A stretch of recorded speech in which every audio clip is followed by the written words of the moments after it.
thì cần lâu chân phút mình cô hi anh sẽ thấy toán thì không ai tất nhiên thì tham gia bên một khanin thì allow react thì khanin no react sắc mắc ula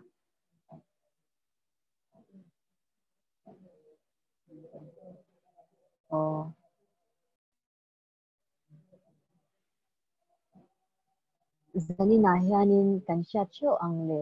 poster te po kan mo ang khanin brother Zawan Rom Bung som thum chang som hi pakhata changa bunga chang som hi pakhat min zirtir don ani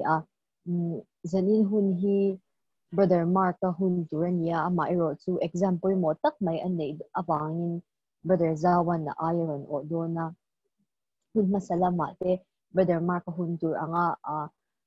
kwanto lo ni ma sila zan ina hanin brother Zawa zokin he hun hi ren mang te doni ama sayin pathian tu thiang nin ni lo charang u rom bunga chang ria ta changa chang som ni ma sila pathian swan ami mangai na chu fakla kin alantira ni swal te kan la ni la ya krista kan aya athi awang khan chuti chuan athisena thiam chantira kan omto hnu hian ama awangin pathian thin una lakata chu chandamin kan om nge yang mel ma kan ni lai ma afapa thina awanga pathian ne na lo in rem to kan ni si chuan in rema kan om to hnu hian anun na awangin chandamin kan om nge yang lalpa hiang ti rit te mang ni som sa ro se pathian ma ko ni lo chong chayang u lalpa kan pathian min mangai tu lalpa kan chunga khongai na le za ngai na rowi re la wangin zanina hian hi na lom thu kanin soye lalpa zan ina hian hilenga wangin ataka te in mu theilo ma ila zoom kal tlangin lalpa ithu te zir ho theina hun min bwa che isaka wangin lom thu kanin soye zanina hian lalpa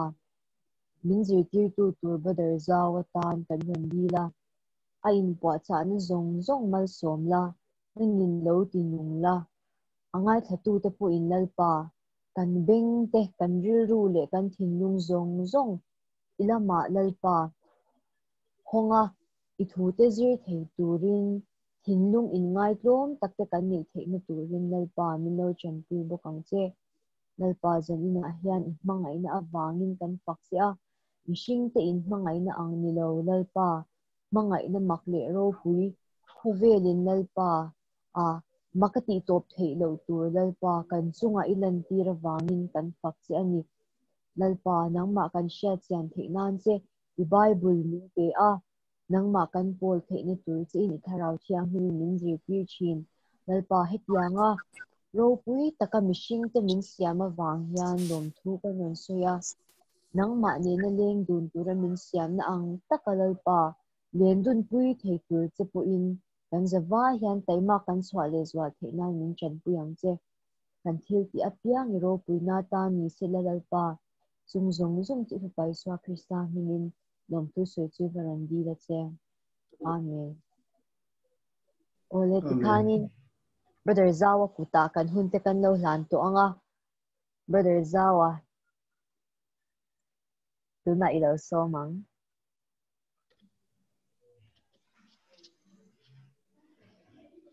ole kalome sister Leticia chatakin ron ho se dar sarilemi som thum pakwan ya kan tlai lo akan nga ya zanin chu aneu neu kha om bak don lawa zaite om don lo boka video hi rei bak lo chu kan ofang ka om na lam hi adik lawa direction hi kalang rei thei lo mai thei ama ro chu atira changa minute khat po han on no em hi chu adik lo deuh lakin ka sia karon on veya se rei bak lo hian ka signal chak lo thina karon off vele mai don nia zanina hian EU member mun sang te po karon kalti kan sia he chang then khat lai hi kan han chiaranga kan request zone chawa vai hi chu na chiar theilo atama book study ni wang hian tlemina dang dewa cover tamangai book sia khoi vek thei book si lawa chu wang chuan uluk dewa ngai tu te po ngaya chu ti rual chuan a chang then khat lai phi chu kan hriat than le kan nun ti chak tu tak tak mai ani a ron siar to kan throi tu point pathian hmangai na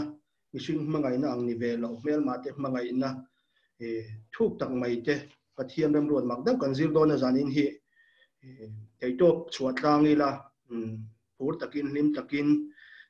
omila kan duwa kan thian dang te pon ron join bel mai theya poni ta sela question te pok an in zot lenga zanin hi alo momin ka ria he covid-19 hi Aizawl te pobik takin positive case te tam to a tuna hian mi pui te po kan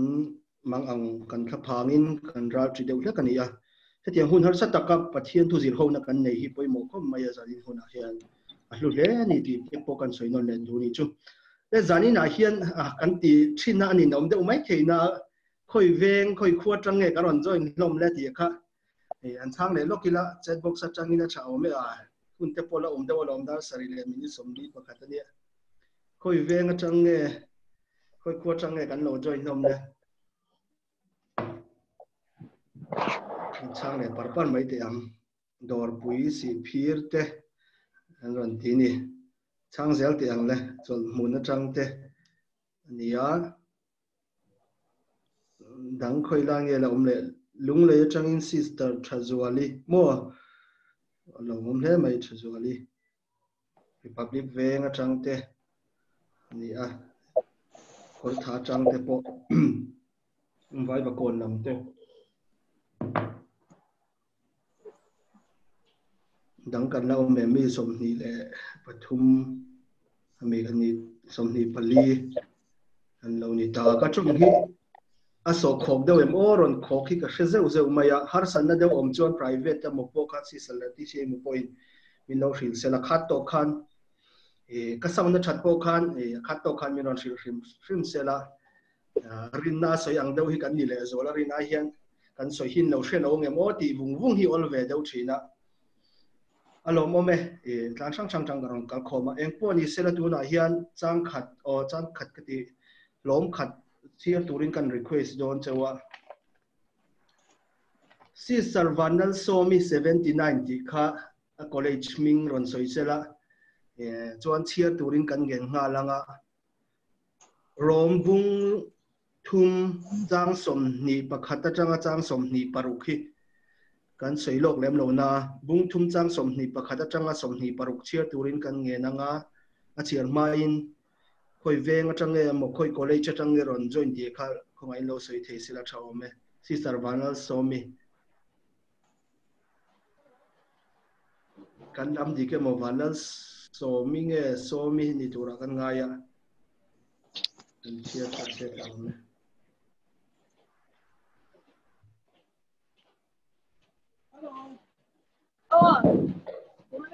yes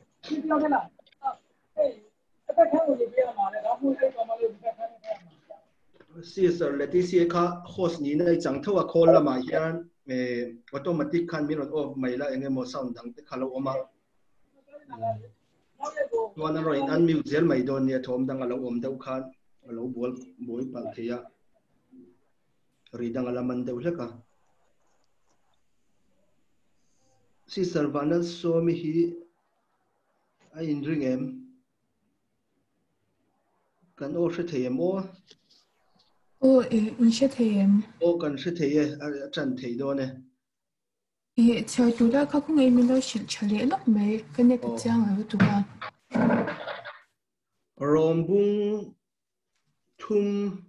rombung thum chang som ni pakhata changa som ni paruk khangin ole pathian thu thang ni me ngai tha rombung thum chang som ni khata changin rinna awanga thiam chan na nima sela tuna dan le zol nei te shati angin dan lova pathian filna chu ti lanin omta chu pathian filna iswa krista rin awanga arian apang te ne na ti lana chu ani danglam na renga omlova mi zong in thil an ti swal to veka pathian ro puina an changzo talo ani chungring tu te chu krista iswa atan na awang chuan akhongai na in athlona thiam chantirin an oma pathian do theina a man lai swal te haidera a awang khan pathianin ama filza entirnan Krista iswal chu athisena rinna awanga swal thupa choin a arwat tunlaya filza entirnan ani ama ngei chun fel ani theina turle iswaring apian thiam sentir tu ani theina turin alom ome sister wala so mi koi college ngai ni le ZMC Zirlai Medical College in exam in zo me ka mi tu na hian tuna kan exam shila alom ome kan do me sister e Maryland in Thupui po hi ron join chia ZMC ani ka student luina Carmela Mary hi alom ome ZMC lam po ron join thina nang mani pual in nei boka in ron join boka lom om hle mai le kan han ngai kha to tu na hian kan kal chho mom mai anga tam deuh leka kan chiar chuak thei don lawani ti khan kan en chho chop je mai do ni o inductive bible study anga kalpui kha thave box sia maro chu a har ve deuh le mai book study lo ni wang hian thei chin china kan han kalpui do ni observation in clear le thok thokila zanina hian bunga thleng khan kan zir zo do ni bung ruk na kha chu next tur ani a thukal lakha in dot chowa lom khatani si wangin bunga thleng bung thum ni khata changa bunga zo khan kan zir don ani chu question number 1 hi anon pe changa kan chang le donia tirlam hi mishing ming lo lang te soi ila lai bung thum page number 1115 pa kan han en thu thokala ale page khan en bokula sangkhat za som paruk na pe cha khan zo trepa za sangkhat za som pasari na pe tlem te kai khania mishing ming lo langa kha in en le lok te ang le Abraham ti te lo langa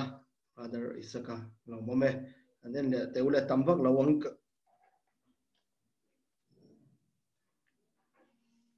an han chui do na zani na hian o adama te poron tin ya adama ti te lo lang do na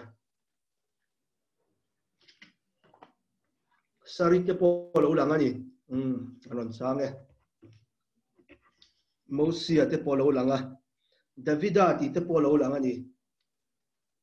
ti sar thazwali kadang alo mem toy te la hong leang ka zia hi kim to mai em o ke po hi mi hring ming lang tam lu tuk lawa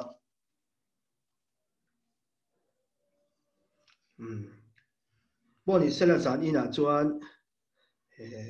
chỉ sang hi po la hian a soi nem khom mai lai in hian chu wang chuan a en tur khat tam sia ram ming nam ming ti te mo chi sang ka chu kan en man to lawa ngai ila hian question number 2 a lu le don ila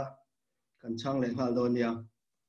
polan dang lam na reng a om lova ati hi enge ni ati lam kha tang som ni pakhat len hi ru karon chiar in kara khan an en ta ula dang lam na reng om lo ati kha an chung a dang lam lo nge an dress a dang lam lo nge an habit a dang lam lo nge eng khange dang lam lo ati khanga soi ho kha juda mi le gentle te ti kha lo lang lo MIZO Bible a chuan English version chen kata chuan lo lang tel boka enga khan nge dang lam na reng an om lo dang lam na reng a om lo wa a lo ti le pola khan eng khila nge dang lam na reng a om lo ti khan chang lok ya chat box atanga la chanzel popoi lowa inon soilok do ni chuan unmute point na soi thei thong soi te in enga nge dang lam na re nga om lo ati le nen teule dan lova pathian felna atiani dang lam na re nga om lo dan lova pathian felna atira kan dan lova pathian felna a hian dang lam na om lo ati atin dang lam na re nga om lo ti zo a khan sentence chang khana ka ron soi nei le boka engtin nge tong kam dang in chan le thi bokin ka ria engtin nge dang lam na re nga om lo da na kha pol khan ron soi le a nuwa khan mi zong zong in ang khat kan ni theina kha juda mi mo jente la ni emo tu po dang lam na re nga om lo ati kha enge ni le kan dang lam lo da na kha nghe kan in an na common similar ting ani similarity kan ti do mi character kan ti do ngani teo le sang som ni pani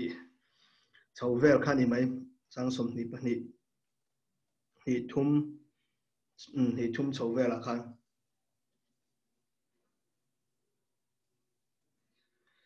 Badar isaka hian judale gential ten kan sual na vai pathian ro puina kan chang zo lo vek atiani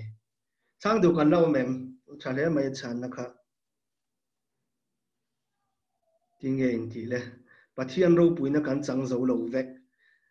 aron khek de we min soi in chan le turin sentence chen khat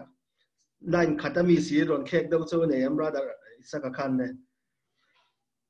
thian ro puina kan chang zo ta lo vek ti ma khan la mai the ani an le lok to le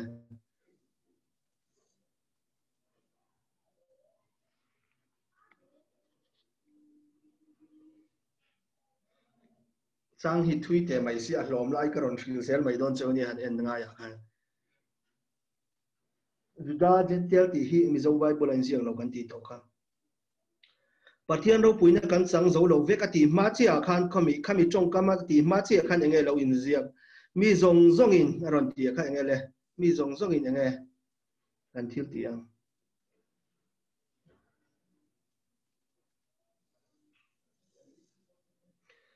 mi zong in thil an ti sual to vek khlai ta kha kain an na thil an ti sual ti karon chan na ni kha di kani thil an ti sual veka pathian ro puina kan chang zo lo vek juda mo gential mo ka soina ni a english sian khop maya for all have sinned manga present perfect tense hi chu all hian mang tam le maya tu ne na la in relate thawani ya present perfect tense chu thil perfect to si thleng to tu na la dik si tu ne la in relate kha present perfect tense mangani thil kan ti sual vek to thiam ro puina kan chang zo to lo ti kha kan an na chu ni question number 3 a kal do dang le question number 3 a hian enge lo lang do ni he ta kan kal kan deuh hleng mai theya har chuang om lo abraham hi thil ti awange pathian rin awanga thiam chang he chu chan na thui vak lawang kan mu theya ni abraham ka he ta bung li chawa te kan mu abraham hi thil ti awange pathian rin awanga thiam chang papa isak kha hlana thil ti ngei na hlan ti athon thua kan thria genesis ate abraham hi thil ti wange pathian rin awanga thiam chang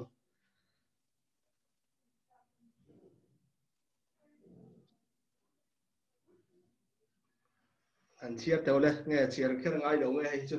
chan thei mai am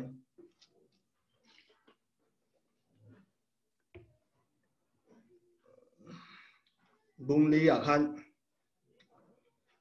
chang khat chang hi khan an enu la a lo lang mai anga thil ti awange pathian rin awanga thiam chang pathian rin awang ron dia ni opo hian sister rin ka ria hi ming hi ma zana polo tel to a ming hi hai deuh lek mai brother jidi te chuan a hre chiang mai sister opo ti mai te ngo ai thup du deuh lek a brother zira pon rin na atiani pathian rin na wangin thiam chang atiani kha chuan tur nei don lo thil ti wang ni chuan ati ron soya bible khan arin na kha fel na arwat atiani pathian thu khan abraham chu arin na kha fel na arwat ani a chu wang chuan thiam chang atiani la kha poi mo hle mai le amil puin question number 4 a kal le ngo question number 4 abraham chung chang a bok kan en leang abraham arin na fel na arwat ani hi asertan nuin nge asertan main kan ria sertan khan ngai poi mo me mai abraham tha te ni tur jutami ni tur khan sertan lo kha chun musit ani bola hian ron soifia roma hian rin na fel na abraham arwat ani kha sertan ani nuin nge sertan ani main i kha yan le teng le he ta chang ko chaw khan lo lang nga brother bma brother aja kan ron changa sertan ani ma in chang dei to ti ani sertan wanga thiam chan akha pola hian he theology hiron pai tha ka tu mai ni he bua hian mo sertan wanga pon lam lan dana sertan wanga thiam chan akha pola na ron thia lian dal mai ti ni a rin na wangin mi in thiam chang zo ka ni a sertan ma kha na chang dei to chu mi nuwa sertan le zo ka ni chin chiana ti mai ni pola khan a try chiang in ka sia chuan he tala milpui zela question number 5 fa kan kal le anga tu tenge an rin na an fel na ruat lani don abrahama angkhan aron soi thale ni tu tenge an rin na an fel na ruat lani don bungli he ta phek le lama khan keu ma yang o tam deu bok sia bungli chang som ni le pathum ni li chawa khan phek le lama khan bungli chang som ni pathum ni li ya khan an enila abraham anga tu tenge an rin na an fel na aruat lani don tu tenge le in chang le tiang in ngak le lok tiang le second claim han ngai to la han zong hu tau la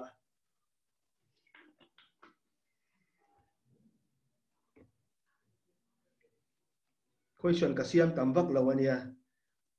observation hi tam lawa interpretation na claim theta application page chu patni angin kan han siam le a tu tenge an rin na fel na la ruat don ne ni don israel tenge judami tak nge tu te hi nge rin na fel na ruat la ni don bible ina ron soya khale zentel tele judate abraham angarin na neite abraham angarin na neite brother isakaron channa kha dikani adang pakhat poina la soile theya khami mil pui tho kan chong kam dang khami chang som ni pali na chawa kha ron jiak le sang du kan lau mem tu tenge fel na ro da idon judami mo zentel mo abraham angarin na neite dikaron chang to dik to thowa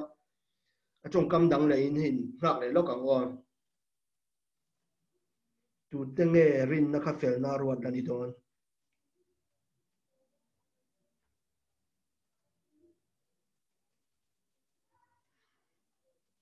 toy te kan hong le ang so question number 6 akal kan tum nai don anga tang som ni pali ron zia na den khan kan lakop thiam em le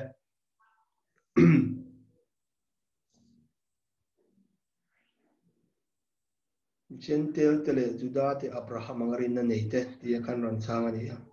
abraham angarin na nei di lai taka kha zuk soi fian non le du da na kha thu thung thar enga khan om le thei ta ni mo abraham angarin na nei zuk ti khan ala chian tok lo deu takin tu tenge ni ti khan zuk soi lu le lok te ang si sar rebekin lalpa mi thi zinga ta kai thoring tu ke ni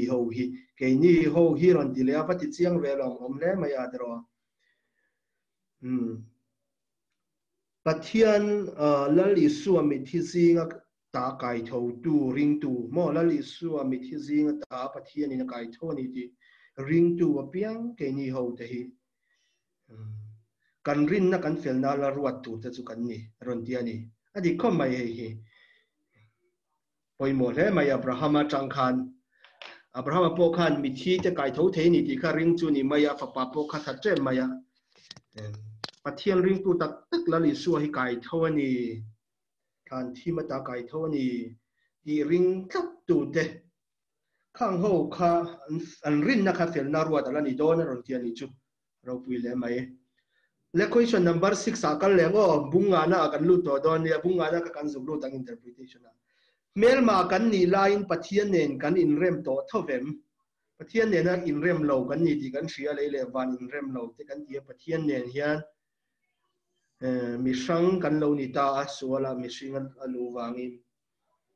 mel ma kan ni line pathian nen kan in rem to thovem bunga na chang khat le chang so min kar chang khan chanin tum te ngo poi mo chho tran le maya kan thil zir po hi mel ma kan ni lai hi chuan pathian nen kan la in rem lawa annuwa ama kan rin nuwa kan in rem ta nge mel ma kan la ni lai po khan pathian nen in rem na khala om dei to pathian nen kan lo in rem dei to ti kha a bible tran chani nei chu mani ngai tu na sen lu tu ngai lo in lo in ziak mai the bunga chang khan le chang so mi kar chawa khan han zong chin teu mel ma kan ni lai pathian nen kan in rem to thowem te hian kan rin na tharau nun te po apui ve viau thei tho mai equation he line tak hian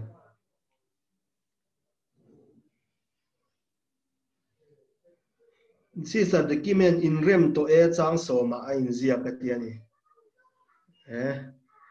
kan du tong mai ma chan na kha chang so ma ron zia kan tia chan na dang om le ya vivo 1820 long om mel ma kan ni lai po ina fa pathi na wangin pathian nen kan in rem to ron ti top mai ni chang so ma kha Caesar the kimi so yang in lo in zia ka anoya thu kha ron zia ka brothering nge sisterin afa pathi na lali suathi na wang khan mel ma kan ni lai po khan pathian nen he kan lo in rem to mai rem na hi pathian a chuan siam ani to tla ta mani afa pathi na khan pathian chu lung oi to tla ta ni mel ma kan ni lai po ni ti tiang afa ka om ma po min hre to tiang ani ang chu ka piang thar kan han ti ve te conviction kan nei kan han ti te po hi kan nei kan in hriat ma hian pathian chuan ama khotu kan ni lai po hian min lo rem dei to ni ali suati sena wang chawin afa pathi na wangin ro pui le mai kha kha le question number 7 atop ber kal tiang le dan om ma in khovela suala om to em kan en le ni adam ale krista ti thupui kai han muanga ka kan en le taula he ta chang som pahnia khan lo in ziak thamai theya in shengal them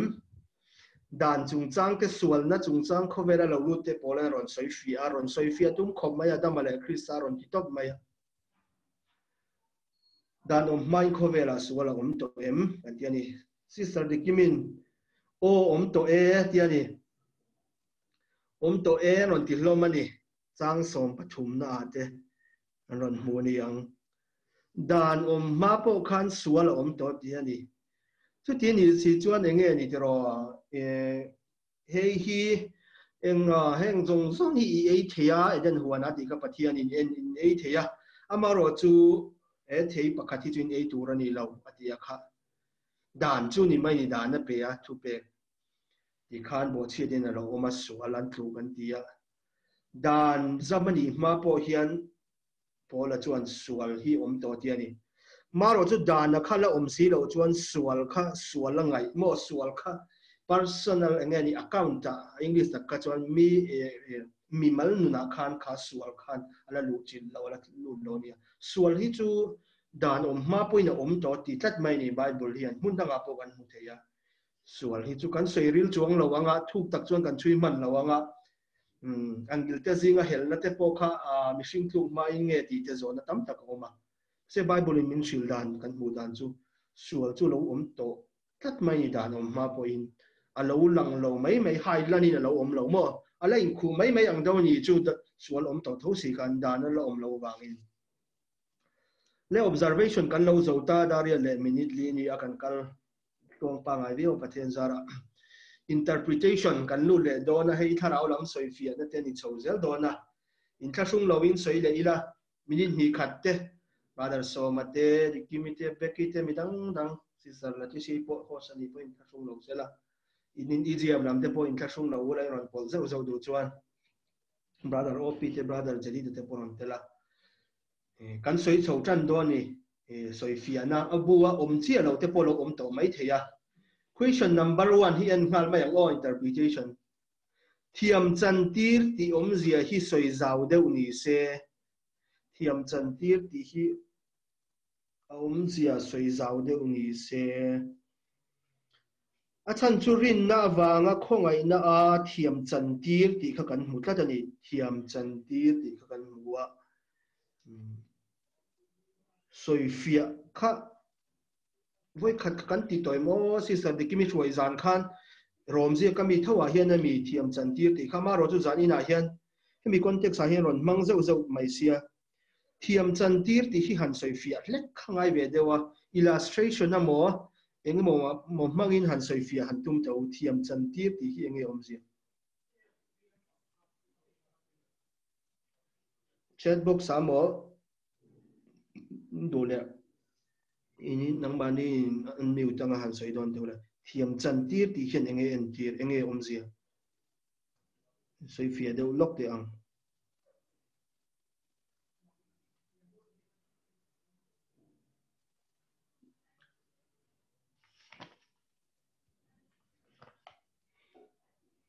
Abrahama thil ti awanga thiama chan si chuan an ti chawa khan ti khan an soi zo zela adanga polo lang chhota ni thiam chan tir tu ring zo ka rin na chu ti te pok alo mu dona ka question pakhat an la ron da le dona noya khan thiam chan tir kan ti hian enge han soi fia dan deuh te lo mem han share lok don tawle hun tlem te hong te ang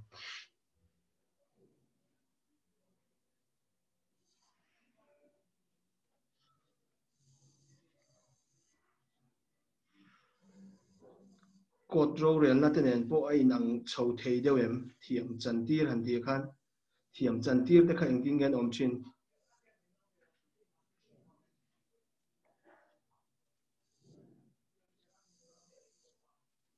brother Jonathan là khan anh sang phía đi kimi theo này là kan zir zan khan anh sang đeo anh em mang khan rồi rồi tại chọn là ngày tuổi rồi rồi mấy bốc à nghe thiểm chân tir thì khơi om zir le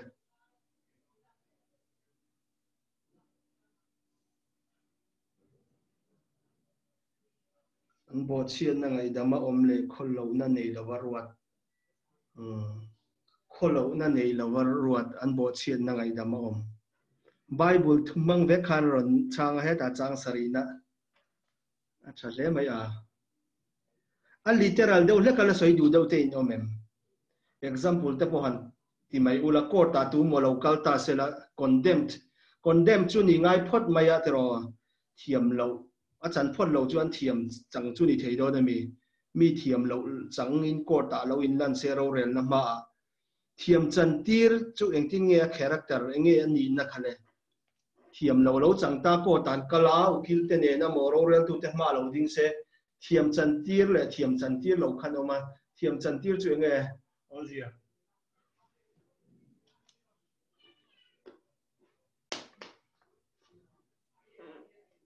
ngai damina nge engtin nge ni suala kha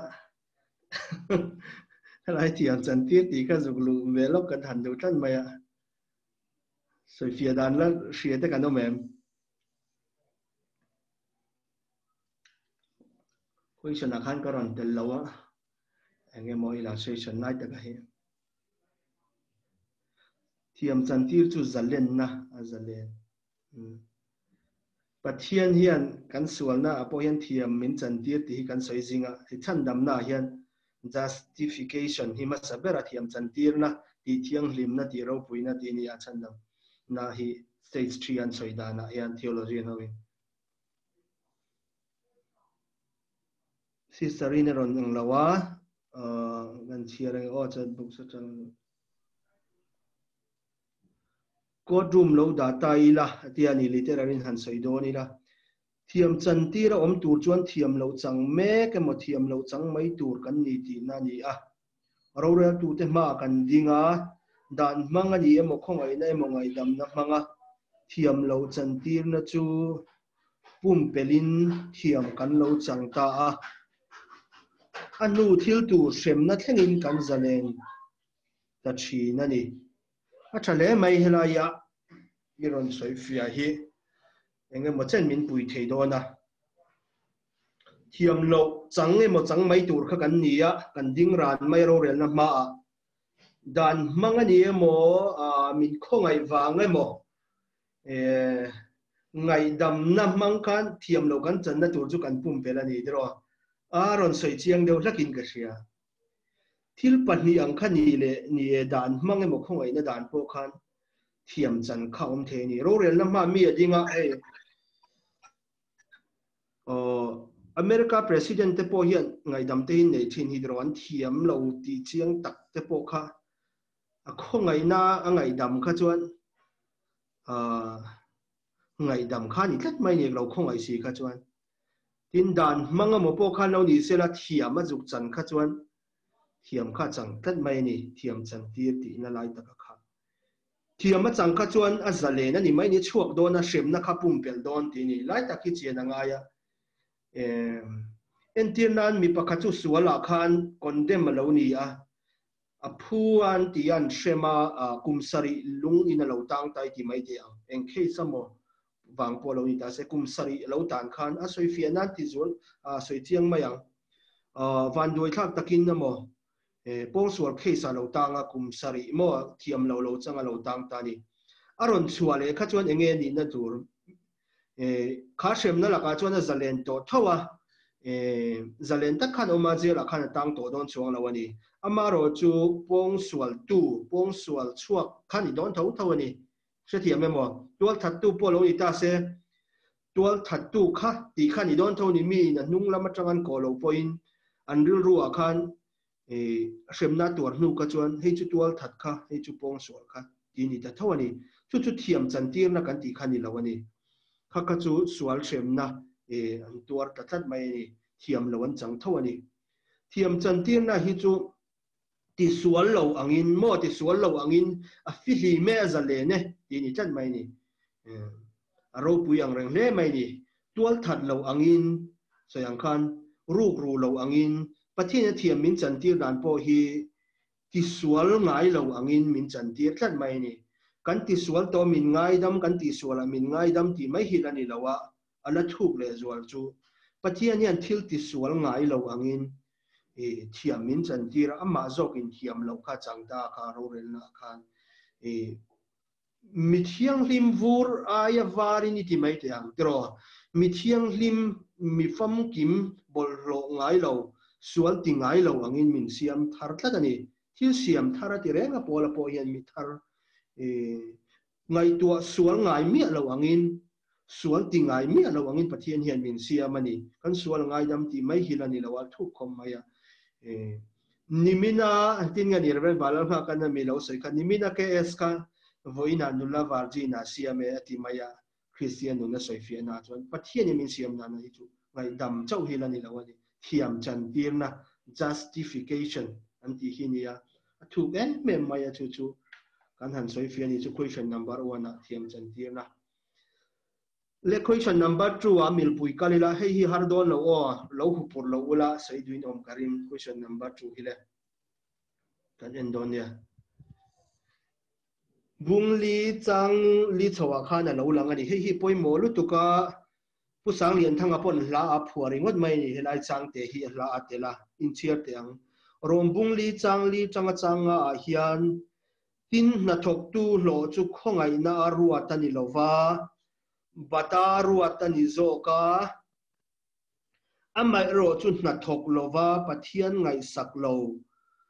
thiam chan tir tu ring zo karin na chu ama fel na aru atani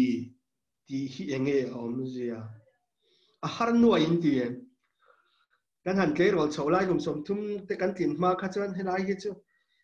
ka chia uluk lo ne hen kan man lo khop mai ma ro chu a thu ul deuh anga lo lang hi a har lo in ka ria han ngai tu lok chin te u khongai na ni zia kharon soi fia tu ma pola hian in lo fa lo om se na thok tu lo chu khongai na wanga ni lawa ruat ani o bataruat ani bataruat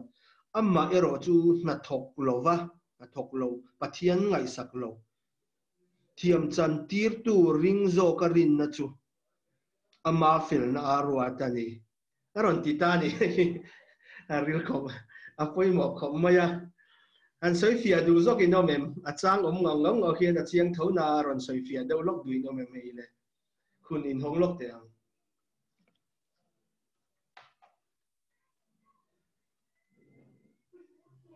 nín lâu chia chiang ngay em helai chang hi an du về an ngay na về véo china nia tu fil tu te revival speaker te po no le pa po ha in lâu ngày chùa to ngay em although in a simplified thế non thiam mấy thế đi kimi te mi dang point in ron simplified thế em thế mà lâu là chuyện lâu ta kin mi chen khata na thok tu Oh, hello, brother. Ole brother jadi tale hello Yeah. ome Cái like ha, nhà kan ngồi chịu like kan lâu soi lốc kan du du. Cái soi phía lampang em po ni chơi là vin. Tin zon ber le focus ber zu patien ko ngai na. Kha ni mai patien ko ngai na. Thuk zia. Soi la na tum na kha ani chu ti ron hela hi. Can you remember ten an misunderstanding om palang ti kalhau. Kalhau pakhat om ma chu tun lai han hei. Paul chok thar le chut wang ko shan ring tu chut chuang kan tiang chi hi tun lai chawa hen kan pung ta zela ma tinga le nem pathian khong ene in min chandam ma ke mani lo ti ve tu rom le nem ti hoi zong in zirtirna he bai bul chang chan chana kal hi tam tak hi an oma wang hian phim kurnan chu kan tar lang ve do helai chang ngau be chana pathian khong ene kal pui chi po ani shan do wani lai kha soi tel ve thau chu thain ka sia pathian khong ene thuk na kan soi rol hian chut thuang ko ran eng ma kan ti ve ngai lo soyang than na thok tu chu at thor tu jon lope nge ngai bat angani ti chu ti lai jon thok ve po thok ve lo at eng lo a chor tu pai na khong e ma wanga poisa pek ve ringot ang khong ai nak kha adong tu tan jon lomom rolin khatiang ang in ngat tum ring tu MIZO zinga hen kan MIZO lawa po ko vel ram ranga po hen ne an lo punta ka wangin helai te hi khong ina kan suirol hian in soi lan tel ve thau hi chu thamange ti kha kan tar lang lok ani hello ome brother jeti ta phía tang mai ron soya khalaya Wilson area phim khur ngai na la ya kha Niger froi tu min ron soi phía sak tel bokalo mom le maya adi ko mai la ya hi pola he ron soi war lu tu ka thil hi chu ma ro chu a receive tu te hian kan lo ngai thak thiam lo mo kan lak vunga enge ni hyper speech anti te thil reng hi la hi oma hyper understanding te po alo extreme lu tu khan rin na kha khoi boi theya chung te po chu aron soi chang khan in ven ngai tak khalo om view mai do na ni he tai pakhat ron chang khan an oma sisterin kan chan nak na pathian kan zon vak na ni lovin iswa ti sen thil ti zok rin na sang du kan lo mem second claim han hong leila question danga lu te kan tung chodon nia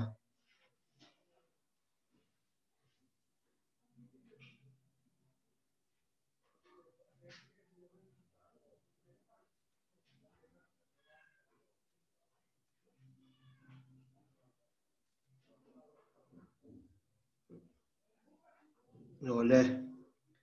kan du tok ri ni nga he question chu danga te po kan en do na nga chong kam di khatin kan bel zo wanga an EGF lam khan ron soi fia to wa ni an na tho tu ka chu soi du kan ngoro brother zo te ron soi ro le ko soi le cha ko lai te ha le a she te ye o ye lai chan dam na hian mixing hian ek ma sual chu thei kan nei lo ni sual chu thei kan nei lo wa chu pathian khong na wang leo in ko fa pai so krista kal tangin he chan dam na hi min chantira thiam chang kan lo ni a ta chuan mixing in eng ma ti a nei lo ni amaro chu ta chuan ring tu na ve thung ro chuan mixing khana ma chan dam nan eng ma ti lu ma se ring tu na ve thung chuan ti tur lir an thung ya lan sei lang ve mai alo mome tôi fel takin brother zotean aron soya chandam na chungchang polan ron seina ni boka mi hringten eng mati kan nei lo zia amaro chu mu chiang to tu chuan hilti hi chu abat to zoka ti lo thei to lo antiani kan tho awanga kan ti wanga min chandam mani lawa kan ang khan kan phu lo eng ma kan ti ma zo khan min chandama khongai na in thiam min chantir to a chu wang chuan hilti akha chandam te character ani kan ti do mi hilti akha chandam na tura condition chu ni lo ma ro chu chandam te character ani to zo khan mai ni in nei na ang te po hian a fia dawin ka ria nu puya kha phu wang po ni lo mo tu mo nu puya va so ma nei ta eng ma khati lo po ni se nu pui khani tho ma ro chu nei tu ownership khan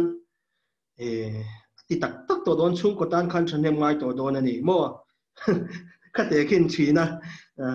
ama in mi na in lo anu la pakhat lo nei china cheng eng mo za da lo ve a anei tu pa ina som ta thut mai nu pui ta na in remai nei ta maya ama ti ngai chi avati le a chu ta not le a po na ti le a ngai chi tho chu vati a ti enge dang lam ta te ka ti china ke mafia danin ownership lo kha to anei tu ni na khana ti to a ring tu te po piang thar to hi chu kan thil ti a kha kan thil thati po kha in ang thawang in lang ma sela chandam piang thar la ni lo te nen po ownership tak tak khani to a min chandam awanga ti to zok mo dali suan en ka in nei to zoka chuang chang kan chanem ngai to zoka nga kan ti lo awang po a kan in khom tle ma mo kan ti tle ma wanga chandam ne le ni in rim lo na lam khani to don lo min nei tu zoka kha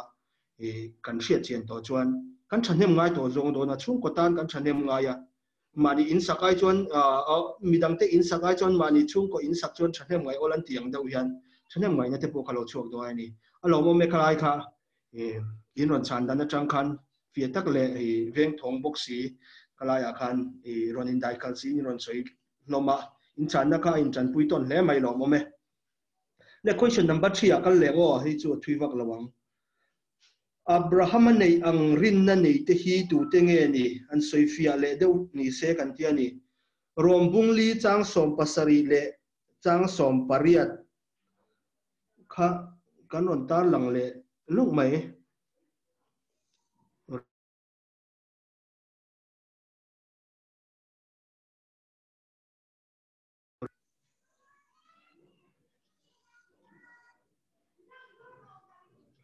Abraham nei ang rin na nei te hi tu te nge rom bung li chang som pasari le som pariat chawa khan indian le lok te ang ma khan heta in observation kan question ne khai nang ve them mai a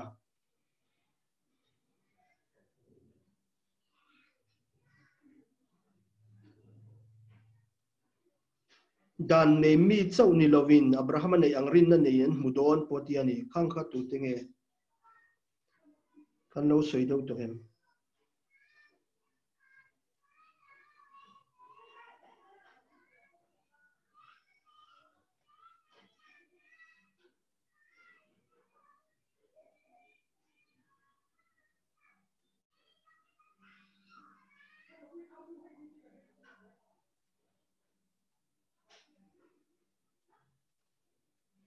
ai nang deu theya ma ne khan ei chu du le karon khai khom lok karon ti ngal mai nge karon tarlan le na chan po hi ka du la hi mi thi te ti nong tu le thil om lo te om anga soi tu arin pathian bin mo ti mi thi te po ti nong tu thil om lo te om anga soi tu pathian rin na taka kha Abraham rin na ang khania Hebrai po khan alo ziak tlan mai Abraham rin na hi afa pa kha isaka khan an tha don to khan pathianin ati dam le ati thole theini ti rin na ne ye ti ani pathianin chi tam tak tha tu ka si amang ti wang kha kharin na mi thi te po kai thole theini omlo te po oma siam theini ti rin na tak maya kha Abraham rin na kha lo ni ya lo in tum chopa pathian kha kan thria dangin isa ka hlan ni don khan kharin na tak tak mai mi thi te kai tho therin na la ya kha Abraham rin na ang halaw ni ta ni question number 4 a hian kal leang le Abraham chitam tak pa ti hi soi zau shen ni se kan ti ni o chitam tak thatu ka sia mang che ti kha Zuda thatu Abraham kha Zuda bul lo niya heta chitam takati khan Abraham thate kha Israel mi Zuda mi tam tak kha ko veran lo piang don ti na nge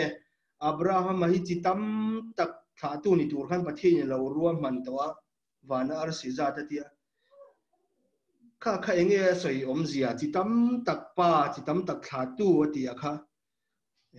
Then chu han soi fia deuh thit ngai na lo lang ve deuh ni la hi Bible study kan han ni boka kan zuk chui lu le hret thin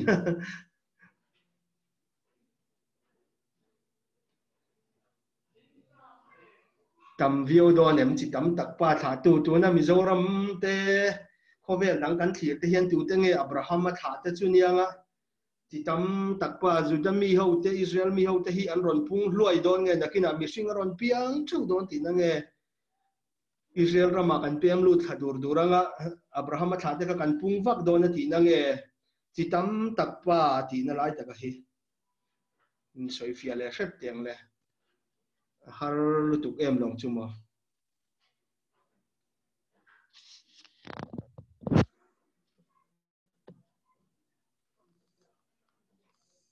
chitam takpa Abraham ti hi chu poi mo te ro Abraham fa ten ti mai ni isu po khan boral te zonga chandam turin an ti chawa khan ani chu Abraham fa pa ni atia pathian fa po hi Abraham fa ti ang hian soi mai zela isu khan tam taka khan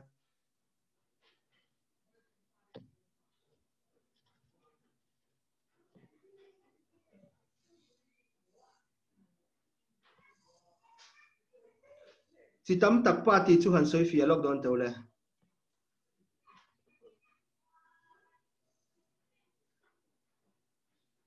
chitam takpa Abraham khan ni theidan tur ani mek boka tuna hian enge omzia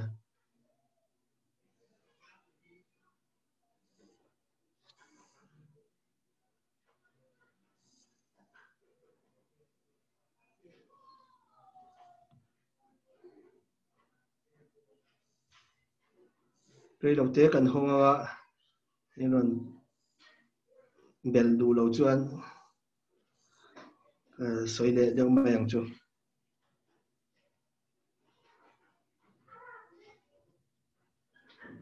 ruaten sur choda ko hin la thei zelanga mo ko hi tham reu mai le ngala za in chu rinna apa ni na zokhani o me rinna in Abraham chu kan pa Tikana dik mai ni ron chang toi viau maya sister afuni hian lo mom le mai rinna ammi rinna pa lo ni ringot mai ni Abraham hi Zuda mi tan kha na ngai to lo zentel mi te Mizoram mi ni emo Sabram ni emo amma rinna anga mithi kai tho tu pathian al isua Krista ring tu te zong kha Abraham tha te lo ni to ni chitam takpa ti khan ipo kalongai tu chiang thin lo mana Abraham tha Juda tha te hi ko veran tam lu tuka khang ho tha kha Abraham chitam takani na mo lo ti thina pathian in kha ka soi lo tum hau lo maya aron thia ta pathian ngei point pola hian aron pai thachar char bokani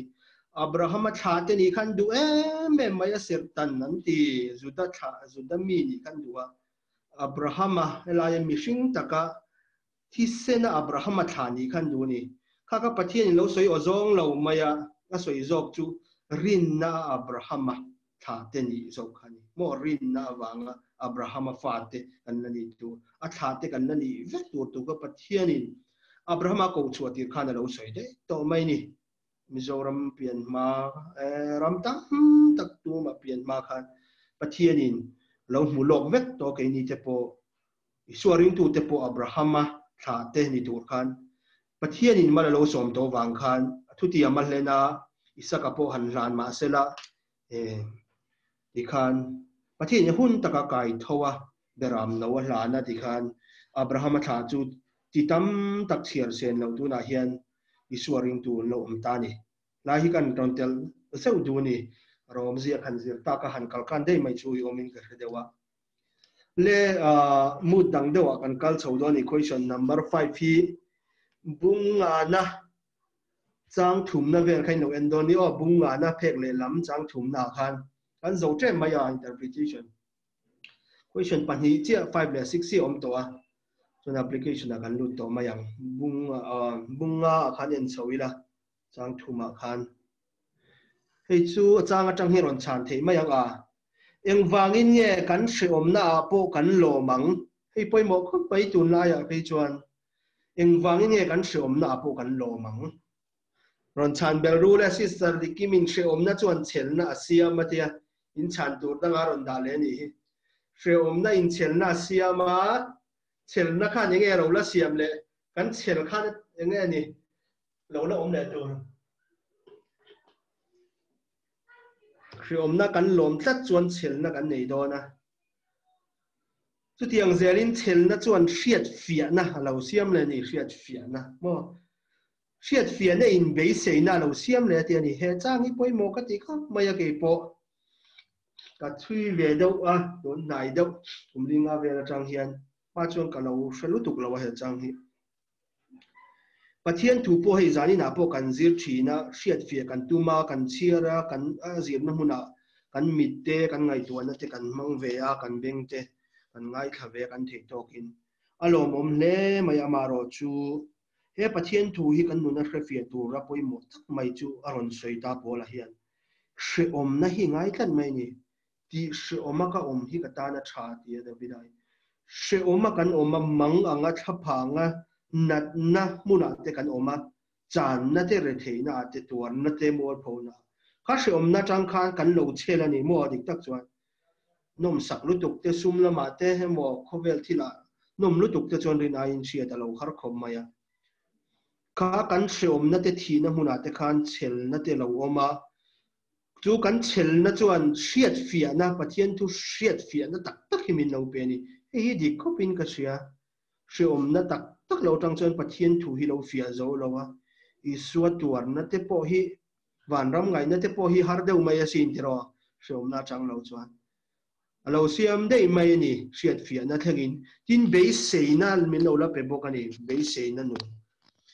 mi na hriat fia na na chuan pathian chan dam na te pathian buat sai chan dam na van ram te po hi hriat fia na nei to thlat chuan tharawa alo be sei anga anun khalo dik do ni chu wang chuan hre om na hi poi alo poi mo lu tu ka ring tu na hre om na poi lo mangu pora na lo dia ni aron thlazep zawani hei hi an soi fia don chho zela pathian mangai na soi fia dona chu mi hre tur po chuan kan hre om na hian ni lom photang u ti na ron soi masalok ani chu ta hian le question number to bera in kaldon te ang interpretation a application kan lu thei chep to a question number 6 a kaldon ang le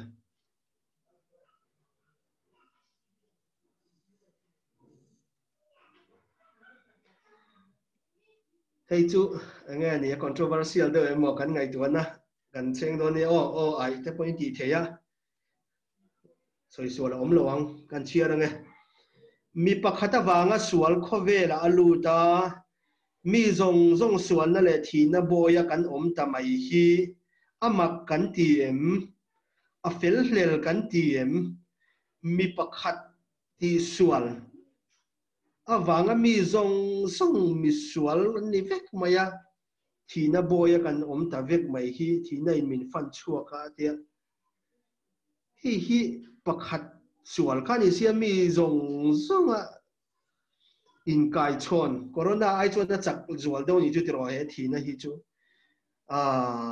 mu phalo wa tha te kal zel po atu po kha sual na le thina in automatic in lu ngala nia hemi pakhat thina wanga te mi zong sual thina kan lo mai hi a fair kan ti em ti te pon question dai la a karon da sual mo a makem a fair em nge hei hi chu a fu vak lo dik thei lo ani mi pakhat sual wang ring da mi zong zong sual ti te ngai dan nei kan no mem chat box atanga mo in soi tiang Bible study kan ni boka kan chang a hian chang som pani hian a ron soi khatar chang si ai chang som ni don kan som pa ko thang hian mi pakhata wanga sual khowela lu thu le mi pakhata wang ti kharon soi char char mai to se adama sual na kha inti mai ila ei lo tur ei na adama le evi kha ka mi zong zonga an sual na kha mi dang zong zonga po sual na puan lo ni ve ta maya kha adik them ferem pathian nga ya chuan ani dan tur chu ni ma sela mi mal ngai da na chuan affair ka ti lo ati ani inon changa zona kan zu siama thale mai ron chak rim sim mi dang le vivo 1820 in ron changa mi mal mi hring ngai dan atang chuan affair ka ti lo pathian nga ya chuan ani dan tur chu ni ran ti ani mi dang kan lo mem mi san to ber ani to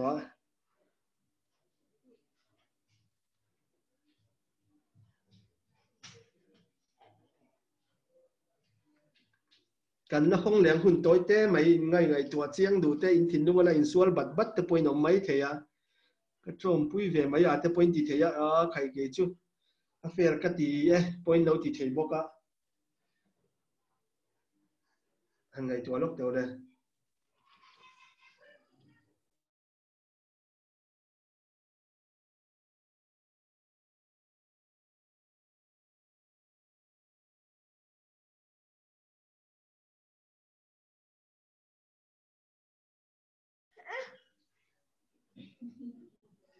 thang du kan lo mem second claim kan na hak do chu second nga ve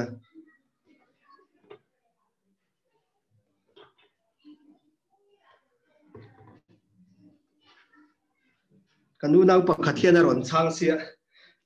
zona han zo bel lok chu angai tlat mai affair ka ti lo ti ati ami pakhata wanga sual khuvela alu takha thatu te ber sual an tluk to si chuan sual chu min fan vek hi chu om ve tholo mo ran ti thung ani si sarin chang du kan no mem no la ngai to me kan yang atro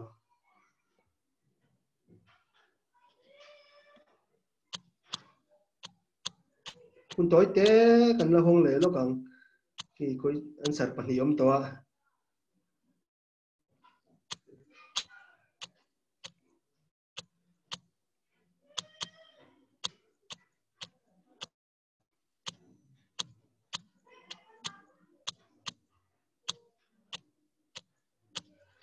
brother ma ka khan hei hi SLTC heti ma khana zot se we mo pati he equation hi doctrine of sin in Zirlai khan zot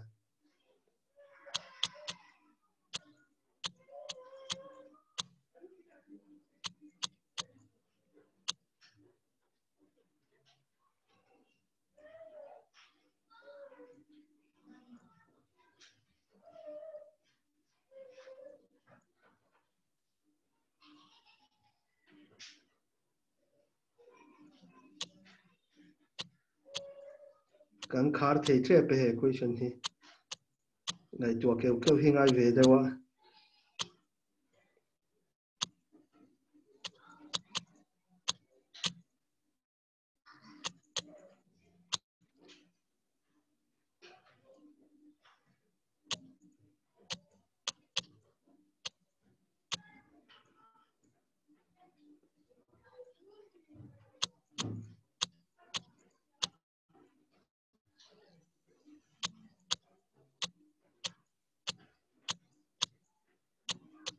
ni le equation kan non type le lo ka type zo chi tian zona kan non siam mange kan type bel dewa hei kan zona chu lo ni ta ni tu nei ron soi mi ra khan mi pakhata wanga sol khovel lu thi a fair lo deuh lo mo mi singa chang te ron dia tha tu te bul beran chulan tluk chuan a dik theng awm vi o lo man ti a hei hin chia le lok tiang le ti hian ka ron da ve le ni ani le mi pakhat thu oya wanga mi zong zong chan dama om hi affair kan tiem adik thei kan tiem mi pakhat thuoi mi fel pakhat awanga mi zong chandama om hi affair kan tiem adik thei a tha kan tiem te point ti ang tha em fair lo viewem hi pola hian aron nial tum ber le la ya aron sei du deuh hi ni hian lang tak mai ni mo point yang za ding ngai ron khai thin tak ni hilai hian kan chiar seng to don si lawa ani le mi pakhat thu oya wanga mi zong chandama om hi a tha kan tiem a fair kan tiem a digem in lo mem mani nu na po pakhat thu oya wanga mi zong chandama om theina kha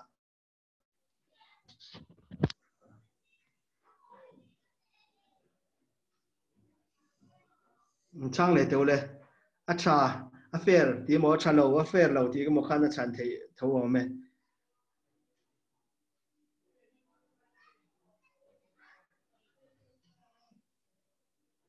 pola hian soi fia chu tum ve viau ni ro ngai nom bokani a chang som pakua po kan hmuwa a fair in tha khop mai an tin in ha thial lama chang si sar om te nom ome signal te nei than yang a thial lam nge in ron lu thei tlan mai a fair in tha khop ani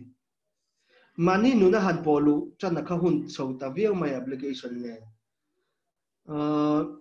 mi pakhat thu oya wanga chan dam kan han ni vek hi chu a lo mo me maya mi pakhat wanga sual kho vela lu thi a dik theilo kan ti ni chon mi pakhat wanga chan dam om poi dik theilo kan ti na anga ni thlat ani adik taka chon lai kan zu polan ron soi tum hi chu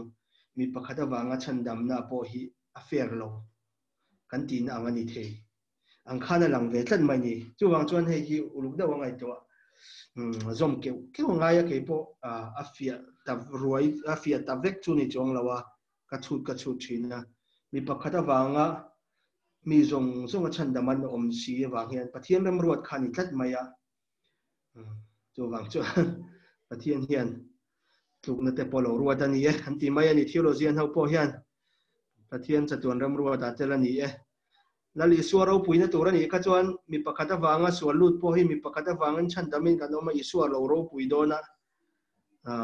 pathian ram ruat nai chu fair lo em tia zo na kan siam po hi kan siam fu lo mai the ke mani po pathian ngai to da na tang chuan arem ruat nai a thalu to ka diklu to ka a perfect em mani ti ka kan sei le do ni pakhat awangin suala oma thina oma bo in ni thlangin kan na thia ka bo chen chu om lo sela chuan hei tak sa thina te pe chu om lon lo wa tharau thina po voi ni thleng kan lain vui liama a fan ne le maya covid-19 nang ni loin voi khat awang khan mi zong thi nge ngai ani tra poin a so chung lo wa tung du ten thi poin thi nge ngai khat mai ani hei hi sual na wang ani a amaro chu mi pakhat thu oya wang hian thiam chan tim na chandam na omani ti khalo om ta ni brother Isaac kan PUC president cho khan aron chang le a theologian tu soi nge ka khelawa ke po eden huana khan om ni taila ka e ve nge thawang ati ani tu soi ber nge chu i chiar chu ka khelawa mi pakhat soi chu siat ka nei boka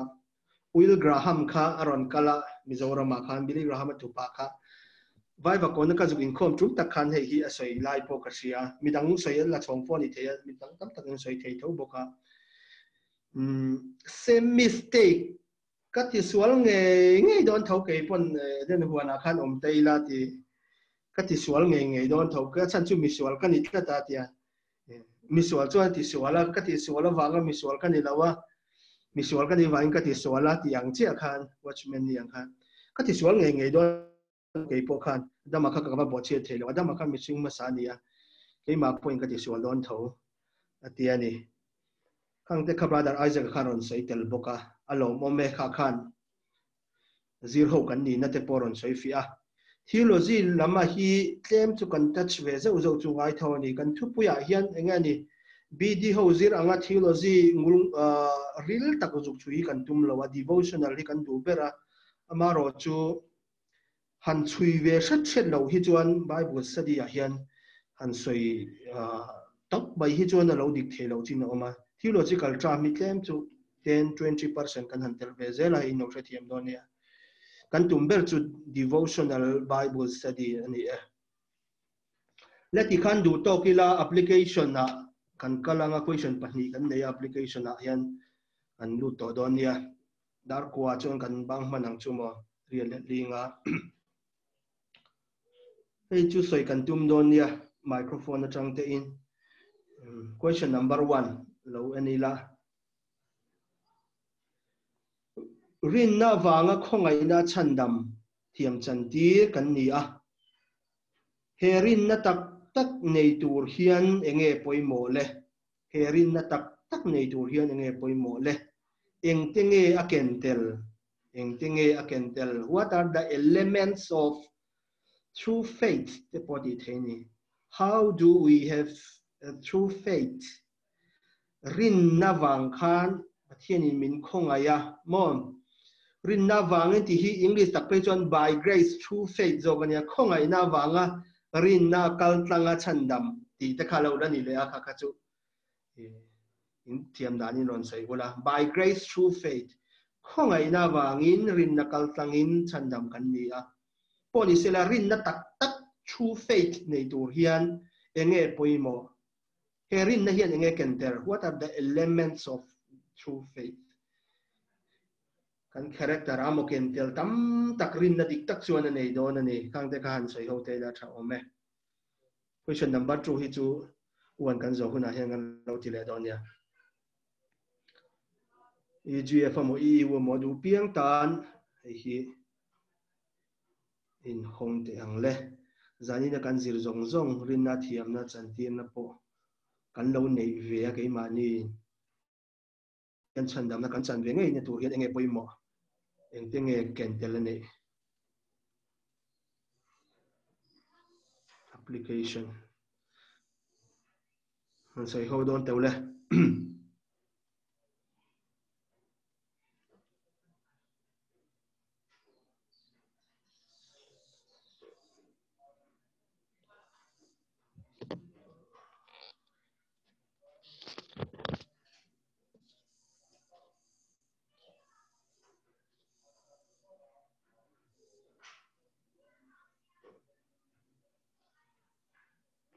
tu nghe soi đó cho ngày tua mẹ chung in nghe tu ăn ngày tua chung ta kan ron chan pop thei te no mem oh brother ba ka hian edit man lo chuan YouTube pa hian a chang khat thei ko mai en tu ta chu an kho har ve viau thin nga kan yu ai bo sari tam tak ki chu oh brother ang po hi rei khop mai YouTube pa hi chuan zani na chan ti thei mai ole brother Isaac le lo mo me oh soi to rom si lo kan lo soi lok me nga rina wanga khong ina chandam kan ti chu kha kan soi tlang to rin na kha ne me tlem ron soi kan du chu ka tong hi a fiam le to chai a fia chai rina tak tak nei tur hian enge poimo le ti kha tlem ron soi kan dua kha rin na pa Abraham ani chung chang kan si Abraham atang khan zir tur tam khop me ya tira khanin pathian ko no kha donga a chi pui le in zong zong kal sana ama zui tur le chitha tu tam takalani tur thu khan sila khata argot khan arin na khonga khanin blind faith an tiang dau nge khatiang nga kan rin na po hi tul huna chuanin ente mol kan ti do ne khatiang dau to pa pathian in kha na kan nei kha ngai thina tin chu ba ka soidon chuna tamanga tiang ka rong khai khom hal me nga huna tlai to sia Abraham chanchina changkhanin ang takin nge pathian hi kan rin ang ti chu a fia khopin ka sia kan ni tin nun mana ite kan lo chang me soi thui la no ka lom tu ke alom le mai toi fela in thachung ma mai mo minute thum thleng pon poi lo nia chang du kan no mem question number 2 kan kal trepa pakhat chuan han chang le ula kal kim deu mai the hello brother ole claim zong thil pathum la kan lo soi ve nga elements of faith ti live rin na tak tak kan nei the na thil poimo ten niya ka hriat chu ahma sabera chuan knowledge nin ka hria enge kan rin tur hi kan hriat masar ngai ka tia kan rin tur hi kan hriat riang lo ani chuan rin na tak tak hi om thein ka ring lova chu wang chuan kan rin tur hi enge ni ti hi kan hriat chian masak angai ka sia tin a panhina chuan kan thil hriat a ha kan pom ngai ni hei entina tu na ni hindu rin sa kho dang von tu te rin na po kan hri a kan pom kher lova chu wang chuan kan ring thei lo ni rin na ha kan ngat thei lo ni chu wang chuan kan thil hriat a khanin kan thil hriat te ha kan poma kan oi angai ani ti kha panhina ni sela pathum na atop na bera chuan trust hemi rin ngam na kan thil hriat te kan thil pom te kha kan rin ngama khata han rin na kan ha ngam kha faith le trust kha MIZO tong hin ka sei sang thiam che la lo se sak do ne khalo me alo om le mai ron pon chiang thamoka so you dang kan lo mem second nga kan ho nga kan du to kan ni chuan question number real last question number 2 kan kal do ni oh brother ole kan soi ve lo ka nga to na brother na ron sei zo atang khan mo rin na chu sha na wang na lo om ti kha dik ta chu rin na tak tak nei thei to chuan khovela kan ni nga na te kan rin chan ve zong zong hi rin tlak lo ani ti kan hriat fia na tangin rin na tak tak a hian kan lut theiang ti kha ril ruwa ron oma chu kan ron share ve lo kan ni chu alo mum tu ka sister le sister a huni an lo me brother jadi da chuan rianga ni na te kan zu kal khamo te ro pasal nei don te point kum engzang nge kum som ver kal to em he rian rian ani kan lo lang ve lok khala a huni ron nan ta ka chuan a hun ti to min fe to lo mai thai an ni nau noi to a hun lai te kha zona intimel travel thin bokan college kal lai khan nya kan bible study nei thin a hian kan yu te kan ngen ve du thin pakhat le ka be sei thin chu i thing dang da ya ka du ang ai hian interaction ni alo thalo nge kan ti da ni formal lut tuk nge ka thiam che lawa kan nabil kuresi kha kan fetra win karinga tunai ni te chuan nabil kuresi le david u ta kha chinin kom ngai em ne anhun tamjok anhun tamber kha pathian thu soina nan manga nabil kuresi kha muslim ru em mayenia te changa musulman baptisma chang chawanya ti chuan sekulan kal duna khati khopa musulman ro puizel le dikzi a au puya ati char lai khan david kal tang khan david awang leo chu kan se ki pelong ma chu david kal tang khan a piang thar tlan mai pathian a mutlat mai wi tam tak bible chang vekin david kha a kheng thina attack thina christian na le pathian thuwa mase david khan in pathian thu vekin a nele thina ni chulai chu can you member te every ngal foi tu te hianin challenge sa mangila ka du khom maya pathian thu kan hret na ko ma hianin ka du ai hianin tunlai a hang kan chak tok lo phong thin ni hian ka sia chulai te chu kan soi lang mai du rin na chung chang thu a chuan nya hei voina khan ni kan nu pa in covid kan vates via zatem sia kan vakala kan nar le kan fuka te in han holve tang kan du ber chu result negative khan nia mi zong in thil kan le khazir lai zong positive vek result kan du line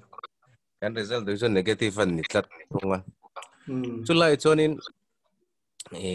ke ni po kanin nga na ber chu ke ma ni mishing thein le mishing atanga eng ma chuan tur kan nei to lo pathian chang chia pathian atang lo chon eng ma hi in nga na om lo ni ti kan hriat chian zat lo chonin rin tak hi a har ve khop mai ti la ya kha ke ma ni lam hi eng ma ti thei am no ne ruak ve ka ni ti kha kan chen lo chonin a rin thei lo ni enge mo ti thei ve kan in siat ve tang tang hi chonin enge mo hi om ve tla thina chulai te chu a honi ron lan ta ka chonin ka han bel sa ve lo ka ni alom ome ti kha chuan in kal kim ta leng pon is last question hi na mi pakhat talin an soide taila number 2 hi kan lo siam to sia ala in zul vek thawa in tar lang le lok te ang le chale mai he thu moi le ro pui tak pathian chuan mi hmangai na hi ami hmangai na chu fakta kin lan tira ti hi kan nuna thleng ve thinem zani kan chang zira khan bunga chang ria ta khan lo langa nima se la pathian chuan mi hmangai na chu fakta kin lan tira mi sual te kan la ni la ya krisa kan aya thi awang khan ti khauma kan nuna thleng ve thinem pathian chuan mi hmangai na chu fakta kin lan tira ti wo inni thleng te hian kan nuna hian hei hi a reality ve em ma thleng ve thinem kan tian ni thui lu tu ka chan lo poin a chan thei ome testimony toy in hi khatte po sai theyanga e hian han ti dob don te ang le dar kwa kan lo nai ta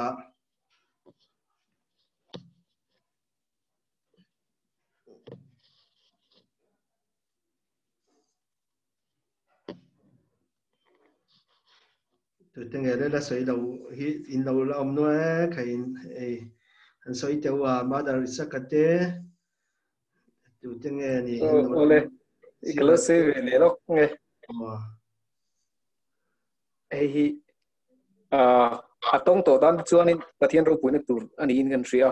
sei lo kha in thar tur jok ni in kan ria pathian in thil in ti sak to kan tong to ni chuan chu wangin se ta zong zung ira ke po hi chung le khatte thian te thleng po ka thil ngam lo kamang an na to pa hian tam taka hian pathian hian in lo chan chuak to thina chu ke ma hian tonga pathian hi aro pui ema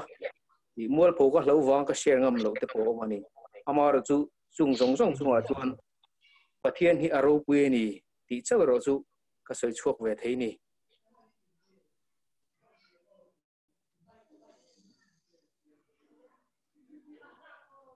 hello mome isoi zo em brother kha oh soi zo atoi fel thale mai hello mome midak soi do kan lo mem second claim te kan hak le chawanga lo in ngai tua le ril ruwa soi lo chak ve si no la soi lo te po kai nom theya si sar lam te po kai thasung lo ila chao me zuali te Christina te po na uma te ro tha zuali te na soi du em disar ngai sakite po he kan nakim hle mai athen hi hey private te po non thona chungin khom kan nei lockdown to sia kan lo chok lo nge kan nom hle mai te non tia poni sela berual hun lai te lo nia man hun te lo inang lawa kan du tok tlang them second nga kan chiara nga te ta sai turin om to lo chuan minute khat le ka mo in kan ron tlang kan ko manga kan host ku ta kan da mai don nia chiar mai ang second nga 4 3 2 ole kan du to kan yang alom oma ron soi bel vakpo katum to lawanga in ron khai khom thako maya kan brother sister ten to pa po tina tir lama po kan chang tha a tam ve sia topic a hi bung som paru kan ya khani zir tur pon no ni se bung ni theu tal jan khatanga ya wang hian in bo sai thiam hara maro chu kan han ti ve no a he rin na chung changa brother opin elements ron soi te po ka lo in bo sai ang dewani ron soi feria maya rin na tak tak genuine faith hi chu omani brother jedi takan ron soya ka ring tingot mai hi Mizoram chief minister chu puzoram thanga ani ti hi Congress pa po na ring thawangang rin chu maro chu Congress pachal chuan shema se a vote don lo re re in khan huna khan a thang don lo sim simani chu rin na kan ti ne hi chuin ang mi don lo ani a sia a amaro chu a thang don lo tok mai ani Congress pa chuan khatiang deuh te khan khat te khin thina rin na tak tak a hi chuan knowledge kha hriat na kha om rualin hriat na tang lo kala oil du na du tak tak na ma kha du na thil dang zong zong ri je ka ama chau than na mo pathian ni ka pa ni leile wa na ama lo chu pa ka nei lo in nga na ka pa tak tak ani pa dang zong zong chu ka ri je ka ama chau hi ka du ani ti a than na du tak tak na no se ni na pa ngai ngoi yang khan yang chu ma dar je ti theu chu chiang to ko pang no te te ne ya zola kha du na tak tak thila ti the ni engki ma ti the in nga na tla ka ni trust mo trust in ti ron ti ka in nga na tla ka ni ni hi tian no se ni na pa ring anga pathian rin na tak tak kha rin na ti te point na soi the anga tin kan rin chan danga kha pathian in na ti thon thi na ni a ko ni ron ti kha ama kan rin theinan kan lo in von ve der na cover security te kha lo ti chebe thina chu pathian ro puina kha lo ni zani huna po hian chalein ka sia herin na tak tak hi pathian min pe kania pathian na tanga chu kania thil dang herin tlak lo zia kan nuna ni tin a sikhiar lo zia hi alo hriat ti thina lo mom hle ni ti te kha kan han soidoni chu ti chuan next a po hian karon som hal cheng Bible study next ya hian bung ruk le bung sari chungchang hei Polana nuna har sat na tak mai thil thati ka du lain thalo zo ka lo ti le thina ti lai mi re thei ka wani e ma ti lai te zir te kan han tum le a thei piang in hei poi lo chiarin ron tel le theu la ti kha kan du sak na kan ron som choni kan hos ku ta kan hun kan hlan le to ange kan lo me Oh, Brother Zawa, hun chatak e pathian zara kan mang le thea ichunga lom thu kan han soi le a tin EGF le EU lama changa chhem ngai taka interaction no ting taka nei the na participants zong zong kan he Brother Zawa info cha na ti ho ting tu te po ke mani po ha kan ni tela lom thu po kan han soi le po ke ale pe kami tur poi nga hlel om don me meya book study ni don wang khanin I tum khat mai ringot po kha wiom don ma chu wang chuanin mai lo nge khatumila kan telle nge theinan po kan lo jong chai le fan fananga ando ta min shrai tu tur tan po kan lo jong chai don ya Zirna khanin kan program khanin na sakho kha omna kan na min shrai tu tur hianin technical problem an ne awangin min shrai thei don lawa Sumi ni wang chuanin la shwai na kha kan nei thei don lawa Zirna chuan kan zai lo mai don ni so kan zinga had Uncle Philip Apollo tell le Uncle Philip, it's good to have you here again. We are so thankful to you for being with us throughout the whole session.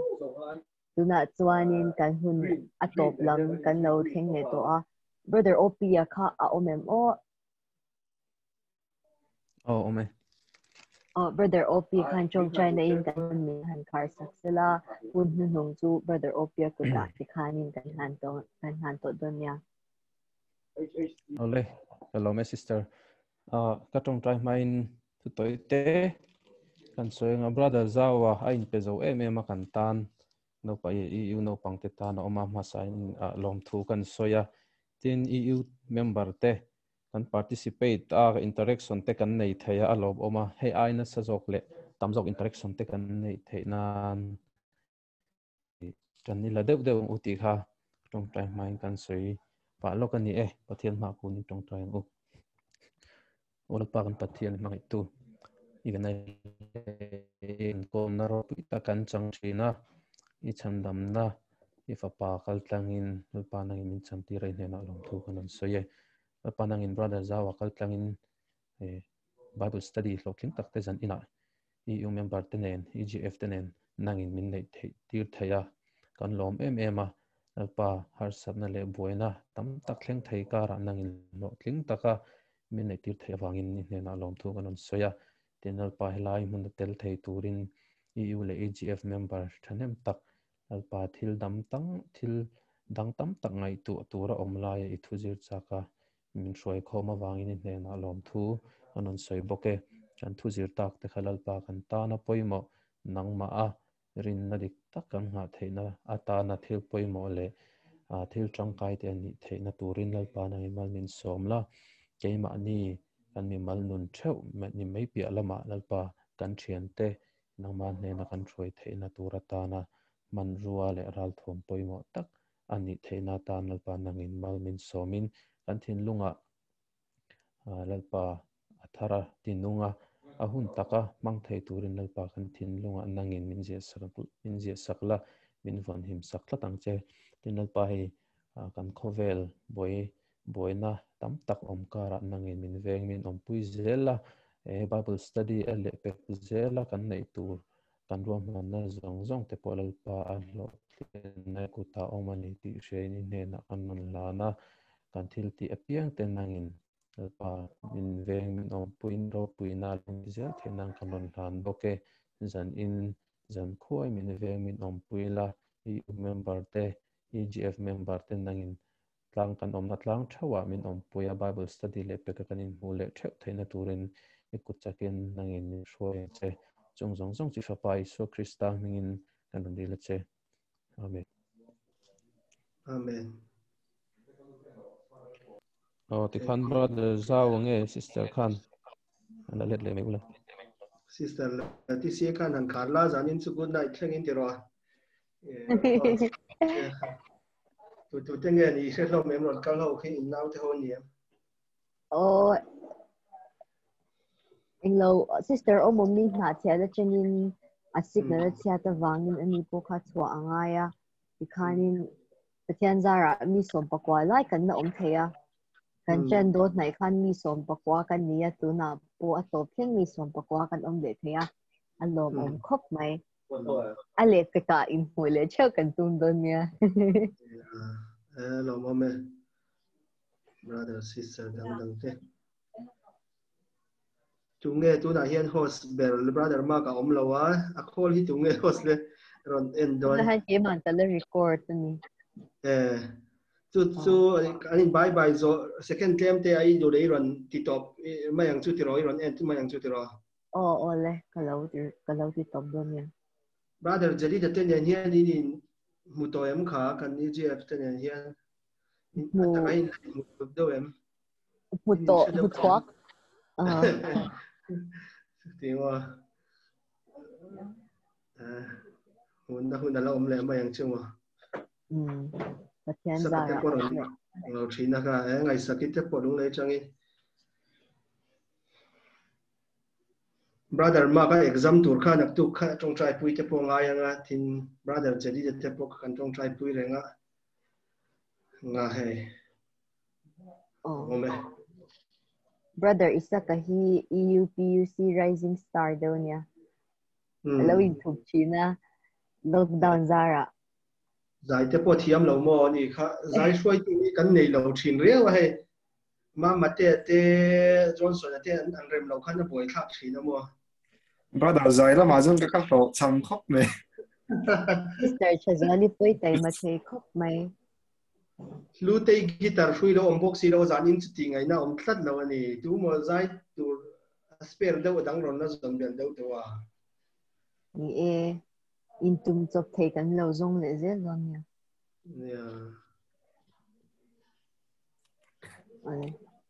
ani kanin bang tha lo mai do me da mutui vekule sister ngai staki mutui le tu la cha ko la